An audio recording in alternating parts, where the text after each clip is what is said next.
Halo teman-teman, ketemu lagi dengan berita bola. Piala AFF U19 hari ini dimulai, teman-teman. Hari ini dimulai di Bekasi, Indonesia ya. Di timnas U19 diakui oleh pelatihnya buta akan kekuatan lawan. Nggak tahu sama sekali kekuatan lawan tuh berada di mananya, nggak tahu. Ya, dijelaskan oleh Sintayong bahwa timnas U19 tidak ada informasi tentang kekuatan lawan, baik itu Vietnam, Thailand, Brunei, Myanmar, tidak tahu kekuatannya seperti apa. Kita ya, yang penting bertanding aja untuk menang ya.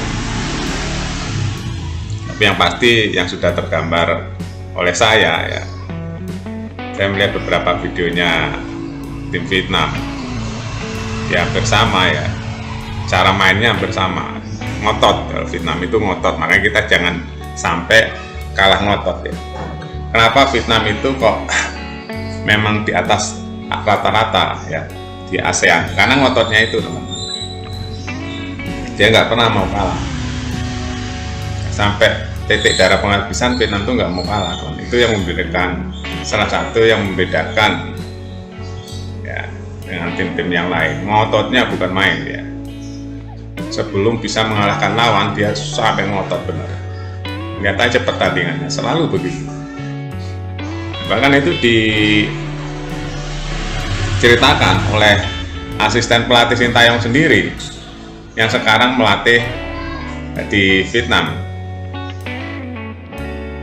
Perbedaan pemain timnas Indonesia dan Vietnam, dikatakan Vietnam itu lebih ngotot, lebih ada kemauan. Itu ya bedanya di situ, karena dia sempat melatih timnas juga, asistennya Sintayong, dan sekarang melatih timnas Vietnam. Saat diwawancara mengatakan pemain Vietnam itu lebih ngotot, lebih ada keinginan untuk menang. Itu bedanya ya.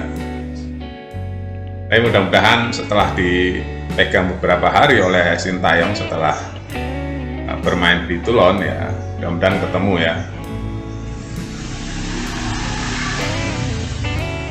Jadi ini adalah ajang yang targetnya emas buat Sintayong, karena beberapa kali pertandingan Sintayong belum mendapatkan emas. Ya, kalau belum mendapatkan emas ya itu dianggap biasa-biasa saja ya, teman. Walaupun para pengamat mengatakan Sintayong adalah akan merubah pemain sepak bola Indonesia, ya setuju ya. Tapi ujung dari perubahan itu adalah prestasi ya. Prestasi yang menghasilkan kemenangan. Emas itu ujungnya di situ. Kayak Vietnam itu kan ujungnya dia menang ya, perubahannya. Menang di AFF, menang di SEA Games, menang ya. Nah, target Indonesia harus bisa mengalahkan itu semua, teman-teman. Target nggak bisa nggak, pertanyaannya. Tapi saya rasa timnas Indonesia juga ngotot juga ya. Nah, kalau pengamatan saya agak beda ya. Pengamatan saya itu Indonesia saya rasa bagus, cuma tinggal smartnya ya. Smartnya tuh artinya bisa menempatkan, seandainya begini ya nih ya, saya ambil contoh ya, saya mengamati permainan timnas U19 nih ya, karena setiap latihan saya amati, setiap pertandingan saya amati ya. Umpamanya nih ya, Ronaldo atau siapa itu ya, Padahal Kuate yang membawa bola ya, dia bawa bola. Nah, yang perlu ditambahkan ke pemain-pemain striker ya di timnas Indonesia itu, begitu dia membawa bola ada kesempatan, nah itu antara keadaan dia membawa bola untuk memasukkan dengan dia berpikir temannya ada di mana, itu harus dibagi rata, harus cepat membacanya ya. Kalau saya tembak sendiri pulangnya masuk berapa persen, kalau saya oper teman saya yang lebih bagus posisinya pulangnya berapa persen, harus cepat berpikir begitu. Ini saya sering melihat pertandingan timnas Indonesia ya, khususnya U19 ini teman-teman.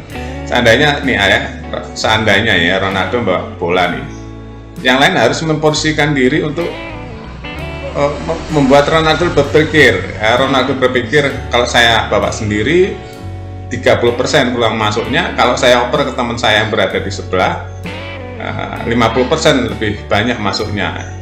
Yaitu Ronaldo harus mempunyai kebanggaan atau kemauan dan kewajiban ya, mengoperkan ke yang 50% lebih besar masuknya.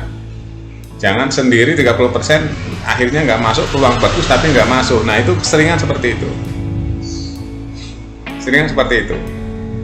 Kita ambil contoh waktu timnas senior ya, Witan itu peluangnya lebih bagus dibanding Rafli. Rafli itu kalau tembak langsung ke blok, Rafli cepet smart, langsung dioper ke Witan ke sudut yang kosong, akhirnya menjadi bola, menjadi gol. Nah seperti itu ya, kerjasama itu harus cepat berpikir, jangan mentang-mentang dapat bola ya, terus dia akan menunjukkan bahwa saya akan tercatat sebagai pencetak gol. Jangan, kalau peluangnya sempit oper cepet, dan temennya tuh harus cepat mencari posisi. Yang memungkinkan temennya untuk membagi bola, membagi kesempatan, yang mana yang lebih besar nih peluang masuknya ya. Ini sering saya amati seperti itu teman-teman.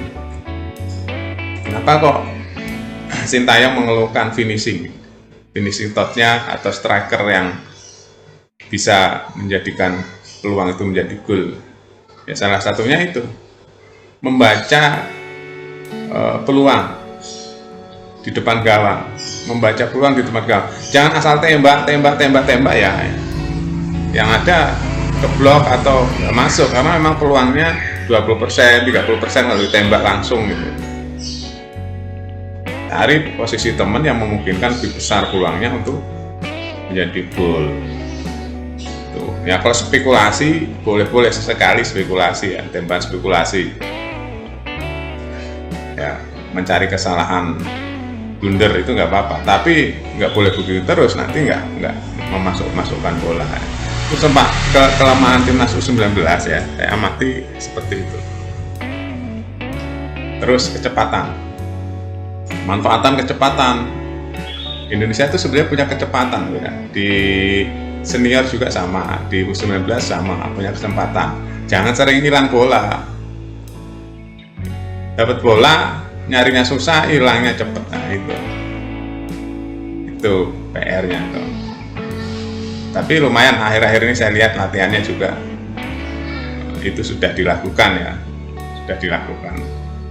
waktu kita ditekan sama Meksiko ya, di Tulor Cup itu ya, itu kesempatan kelihatan sekali itu di situ kelasnya Indonesia masih di bawah. Nah itu kalau itu bisa dibenerin rapetnya ya, kemungkinan bisa mengalahkan Vietnam. Kelebihan Vietnam itu dia rata, Vietnam tuh rata, terus dia ngototnya itu yang membuat Vietnam beda tuh, dia ngototnya semua rata, mainnya ngototnya sama. Itu harus kita cari celahnya di situ. Dengan cara apa? Kalau menurut saya bisa mengalahkan Vietnam dengan cara penetrasi yang kecepatan. Kalau menurut saya ya, kecepatan. Kalau udah kalah kecepatan, udah pasti insya Allah menang lah ya. Kalau Indonesia menerapkan kecepatan bola dibawa ke garis gawang ya, ke garis gitu ya, garis gawang ya. Jadi nggak mau dibawa dari kanan atau mau kiri, yang penting tujuannya cepet dibawa ke garis gawang lawan. Nah di situ nanti akan diolah cepet. Penting antisipasi serangan balik lawan juga itu penting, karena Vietnam tuh hampir rata, kecepatannya juga, ngototnya juga, semua rata, tapi lebih bagus ya. Tetap semangat teman-teman, kita tonton bareng-bareng ya. Jangan lupa selalu bersyukur. Sampai jumpa.